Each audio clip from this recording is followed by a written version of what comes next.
Pourquoi Macron adhère aux provocations de l'extrême droite contre l'Algérie? Un nouveau dossier explosif risque de tendre un peu plus les relations déjà fragiles entre l'Algérie et la France.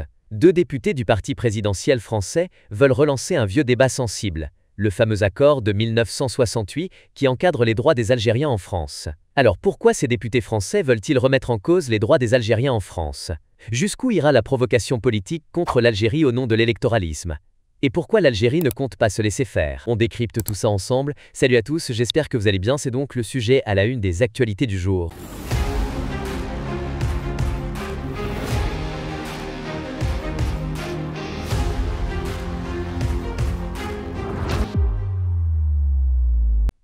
Une offensive parlementaire aux relents électoraux. Dans une information révélée par Le Parisien, Mathieu Lefebvre et Charles Rodouard, deux députés du parti Renaissance d'Emmanuel Macron, s'apprêtent à présenter un rapport parlementaire sur les coûts de l'accord de 1968 entre la France et l'Algérie. Cet accord permet aux Algériens de résider et de circuler en France avec certains droits particuliers. Ce sont des acquis issus de l'histoire coloniale et des liens migratoires post-indépendance. Mais pour ces deux parlementaires, cet accord représenterait aujourd'hui une charge financière pour la France, notamment en matière de prestations sociales et de couverture santé, dont bénéficient les ressortissants algériens. Une déclaration lourde de conséquences, car elle vise à faire passer l'Algérie et sa diaspora pour un poids économique. Mais pourquoi ce débat surgit maintenant? Tout simplement parce qu'en France, la question migratoire est devenue une arme politique, notamment à l'approche de chaque élection. L'extrême droite, mais aussi certains membres de la majorité présidentielle, instrumentalisent la présence algérienne en France pour détourner l'attention des vrais problèmes. Inflation, crise du logement, violence sociale. C'est ce que dénonce le président algérien Tebboune, qui parle d'un épouvantail politique brandi par une minorité extrémiste française animée par la haine de l'Algérie. Une minorité, précise-t-il, qui ne représente pas l'État français dans son ensemble, mais qui cherche à imposer une vision biaisée du passé et du présent. Mais au fait, c'est quoi exactement cet accord de 1968? Il a été signé 6 ans après l'indépendance de l'Algérie. Il accorde aux ressortissants algériens des facilités de séjour, de regroupement familial et d'accès à certaines prestations sociales. Il reconnaît aussi les droits de ceux qui ont été expulsés ou déplacés pendant la période coloniale, dont certains vivent toujours en France. En clair, cet accord est un pilier de la relation franco-algérienne et le remettre en cause de manière unilatérale serait un acte grave sur le plan diplomatique. Face à cette tentative de démolition d'un accord bilatéral fondamental, la réaction algérienne ne s'est pas fait attendre. L'Algérie met en garde contre toute tentative touchant à ses citoyens. Le ministère des Affaires étrangères à Alger a été clair, toute tentative de modification unilatérale entraînera une réponse ferme. Une réponse qui pourrait aller jusqu'à la suspension d'autres accords bilatéraux, économiques, culturels et diplomatiques. Le ministère insiste. L'Algérie a toujours fait preuve de calme et de retenue. Mais nous ne tolérerons aucune atteinte aux droits de nos citoyens à l'étranger. Et dans une prise de parole très directe, le président Tebboune a martelé que l'Algérie n'acceptera aucun recul, aucune pression et aucun diktat. Pour Alger, les droits de ses ressortissants sont une ligne rouge. Ce rapport parlementaire tombe au pire moment pour les relations bilatérales. Depuis plusieurs mois, les tensions s'accumulent. Arrestation d'un agent consulaire algérien en France, expulsion de 12 diplomates français par Alger, polémique sur la mémoire coloniale, et maintenant une attaque frontale contre les droits des Algériens en France. Pendant que le monde se polarise, que le Sahel devient un champ de tension, la sagesse voudrait que l'Algérie et la France coopèrent. Mais au lieu de ça, certains responsables politiques français attisent les braises, pour de simples gains électoraux. L'Algérie ne pliera pas, dans cette affaire, l'Algérie tient une position de principe. Elle n'attaque pas, mais elle se défend avec dignité et fermeté. Elle rappelle que le respect mutuel est la base de toute relation entre États et que l'époque où Paris pouvait décider seul est révolue. Comme l'a rappelé le président Tebboune, tordre le bras de l'Algérie est une illusion. Notre souveraineté ne se négocie pas. Ce qu'il faut retenir, deux députés français veulent remettre en cause l'accord de 1968 qui protège les droits des Algériens en France. Cette démarche est perçue comme une provocation électoraliste par Alger. L'Algérie répond fermement en rappelant que toute modification unilatérale déclenchera une riposte globale. Ce débat risque d'aggraver encore une crise diplomatique déjà tendue. Et vous, qu'en pensez-vous?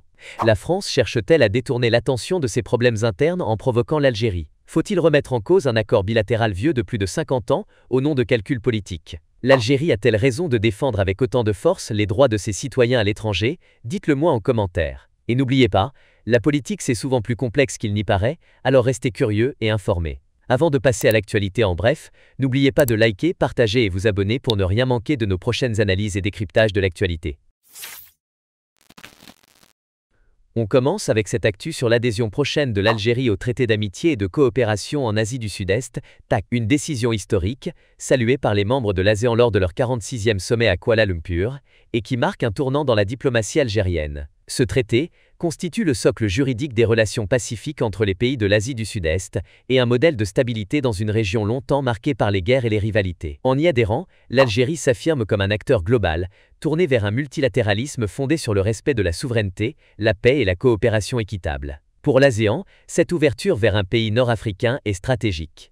Elle confirme l'attractivité croissante du TAC auprès de puissances non asiatiques, désireuses de s'aligner sur des principes communs de non-ingérence et de respect mutuel. En retour, l'Algérie gagne un accès privilégié à un espace économique et diplomatique majeur, au moment où l'Asie du Sud-Est s'impose comme un centre de gravité du monde multipolaire. Cette reconnaissance témoigne aussi d'un fait, la diplomatie algérienne gagne en crédibilité et en influence. Loin d'être isolée, l'Algérie multiplie les passerelles avec les blocs émergents. De l'Afrique à l'Asie, en passant par l'Amérique du Sud. Une stratégie d'ouverture intelligente et ciblée qui renforce son rôle sur les dossiers de paix, de coopération sud-sud et de réforme de la gouvernance mondiale. L'adhésion sera officialisée dans les prochains mois, juste avant la célébration des 50 ans du TAC en 2026. D'ici là, Alger entend jouer pleinement son rôle dans les conférences multilatérales à venir, avec comme ligne directrice, paix, souveraineté et partenariat équilibré entre les nations. Deuxième actu, l'Algérie connaît un véritable défilé de marques automobiles étrangères venues proposer des projets d'usines locales. Mercredi dernier, c'était au tour de Jayco Moda, filiale du chinois Chery, accompagnée par Carstech, filiale d'Iris Tires, de rencontrer le ministre de l'Industrie. Objectif, implanter une usine automobile en Algérie. Mais pour l'instant, peu de ces visites ont abouti à des accords concrets. 2 projets seulement ont réellement avancé. D'un côté, Hyundai, fort d'un partenariat avec le groupe omanais Saud Bahwan, a reçu l'accord préalable, dernière étape avant l'agrément officiel. Il prévoit un investissement de 400 millions de dollars pour produire 3 modèles touristiques, 2 utilitaires et peut-être un véhicule électrique, avec ligne de carrosserie et de peinture intégrée. De l'autre, Jetour, filiale de Chery, s'est allié avec Fondal du groupe Imetal pour relancer l'ex-usine Kia Glovis à Batna, réquisitionnée par la justice. Résultat, essais techniques en cours, personnel rappelé, et un projet de 105 millions de dollars pour produire jusqu'à 270 000 véhicules par an et créer 1000 emplois. D'autres acteurs frappent à la porte. Great Wall, Socon, GIAC, BAIC. Tous cherchent à profiter de la réouverture industrielle algérienne. Mais entre annonces, spectaculaires et lenteurs administratives, beaucoup restent encore à l'état de promesse. L'enjeu est stratégique, faire renaître une industrie automobile nationale, durable et bien intégrée. Mais au-delà des visites ministérielles, ce sont les agréments et les chaînes de montage qui comptent. Troisième actu, Ain Defla confirme son statut de géant agricole. Lors d'une visite dans la commune d'Ain Soltan, le Wali Aïssa Aziz Bourras a salué la performance exceptionnelle de la wilaya dans un secteur stratégique, la production de pommes de terre. Cette année, 500 hectares ont été dédiés à cette culture. Et ce n'est pas tout. 5000 hectares sont réservés uniquement à la production de semences. Résultat, Ain Defla couvre à elle seule 60% des semences de pommes de terre produites en Algérie. Un chiffre qui place la wilaya au cœur de la souveraineté alimentaire nationale, avec des rendements atteignant 500 quintaux par hectare. Pour cette campagne saisonnière, 2,5 à 3 millions de quintaux sont attendus. Et si l'on ajoute les productions hors saison, on frôle les 4 millions. Derrière ces chiffres, une dynamique bien huilée. Accompagnement technique, soutien logistique et une vraie politique de terrain. Les agriculteurs, eux, saluent des conditions de travail en nette amélioration et une gestion plus rationnelle des ressources.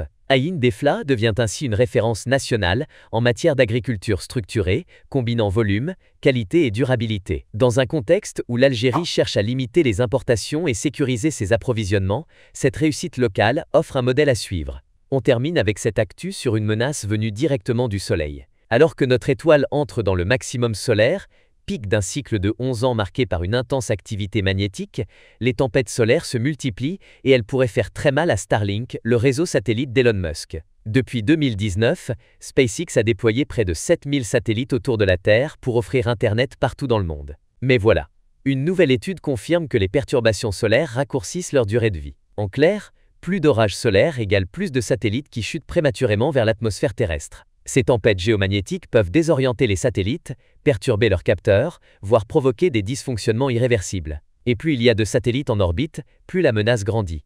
Or, le rythme des lancements continue d'augmenter. En février 2022, une seule tempête avait déjà détruit 40 satellites Starlink en quelques heures. Et aujourd'hui, les conditions sont encore plus extrêmes. Le rêve de connectivité mondiale d'Elon Musk sera-t-il stoppé net par une météo spatiale? Ou faudra-t-il complètement repenser la gestion de ces méga-constellations dans un ciel devenu surpeuplé et instable? Dites-le moi en commentaire. Merci de nous avoir suivis jusqu'au bout, prenez soin de vous, et à bientôt dans une prochaine vidéo.